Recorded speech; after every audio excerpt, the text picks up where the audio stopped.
280万买了一个1楼带院子的一个房子啊，大家可以看一下咱面前这么大的一个院子，可以种花花草草，种菜，真的是很多人可能看到这儿呢都非常的羡慕。大家可以看一下我的院田，我的门前这么多东西，这么大一块地都是我的，很多人是不是非常羡慕？但是我呢买了这个房子啊，这个1楼带院子的一个房子，真的是住了3年，我是后悔了3年。虽然说有这么大的一个院子，我感觉真的是太坑人，太吓人了啊！今天呢，就给大家说一说买这种1楼带小院房子的一个5个坑吧。可能很多人都不知道啊，可能很多人都买过，没有踩过这个坑，感觉这是又是什么好事儿，然后自己买这个房子肯定得了很多的一个好处或者是什么，但是住过之后呢，才知道真的是后悔死了啊。那首先呢，第一个坑就是这种像这种1楼嘛，大家都知道蚊子多虫子多嘛，就是为了装修这个院子，为了把这个院子搞得好看一点，然后让自己有一个什么后花园，我就是买了刚才大家可以看到的那个些花花草草一盆一盆的种在这个院子里面嘛。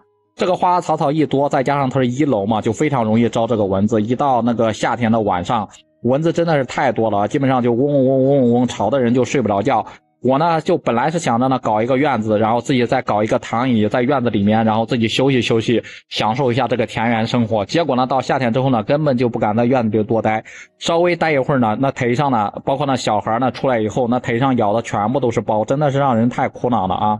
那第二点就是这个1层嘛，它就是这个噪音非常的大嘛。当时呢买这个1楼的时候，其实我就考虑到这一点因素，可能会1楼因为离这个小区包括各个地方都比较近嘛，可能会吵一点，但是没有想到呀，就是吵的会这么严重啊。就是家里面也是住的老人嘛，老人家本来是喜欢想的是热闹一点的，可是真正住进去之后呢，我才发现这种低楼层啊，就是这种噪音呢，真的是太夸张太吓人了。就是每天基本上早上5、6点钟，天刚刚亮，小区里面那种跑步的，什么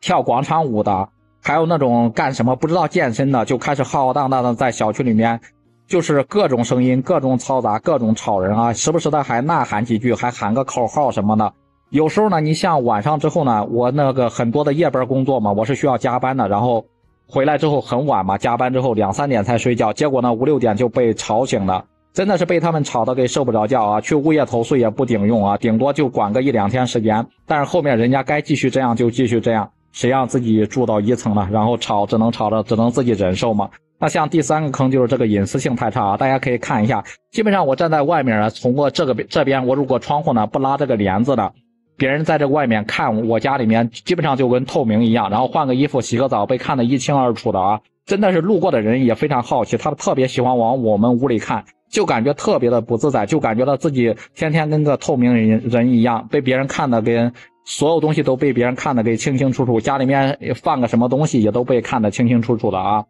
那第4个呢，我就感觉呢特别的脏乱差啊，1楼带这种院子的真的是很脏啊。我们小区呢有很多住户在这里面，因为我们这一栋楼呢总共是有30多层，33层吧。物业整个的管理也不是太好，然后也是那种什么很多缓建的用户嘛都在这边住嘛，再加上一些住户呢，他们本身就是那种村里面过来的嘛，他们那个素质也比较差，然后喜欢高空乱丢垃圾乱扔也就算了，还有人呢故意把那种各种的屋里面的垃圾，包括带着那种污水的，带着那种叫什么的那种泔水的，还有那种用过的那个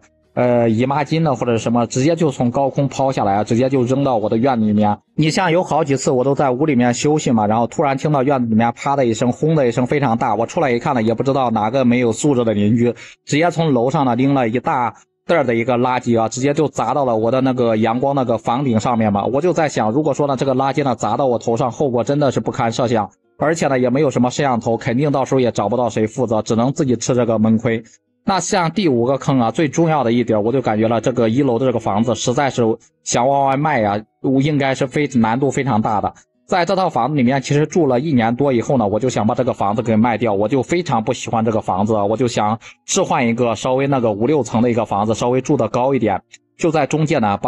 找到中介把这个房子给挂出去了，可能是的，挂了将近半年的一个时间，基本上没有一个人来看房的啊。我就问中介是什么情况，然后我这个房子地理位置也挺好的，而且小区呢也非常完善，为什么会没有人来看房呀？我中介呢才告诉我，就是1楼这种房子的一般都很难出手，很难卖出去的，除非你就是大降价，你像你280万买的房子，你降个50万左右，兴许呢还会有人接受。大家觉得我是不是亏大发了？买了一个1楼的房子，然后结果呢要亏50-60万才能够卖出去。所以说，我们大家呀在买房子的时候也一定要考虑清楚，就是房子的这些优缺点再去购买啊，不要像我一样冲动，没有考虑好，然后就顾眼前的一个利益，结果呢贸然亏了很多的一个钱。现在我们小区里面有很多这种1楼带院子的房子都在往外卖，结果呢都是卖不出去，真的是肠子悔青，烦恼不断啊！不知道大家买房的时候会不会考虑这种1楼呢？也欢迎在评论区里面留言讨论。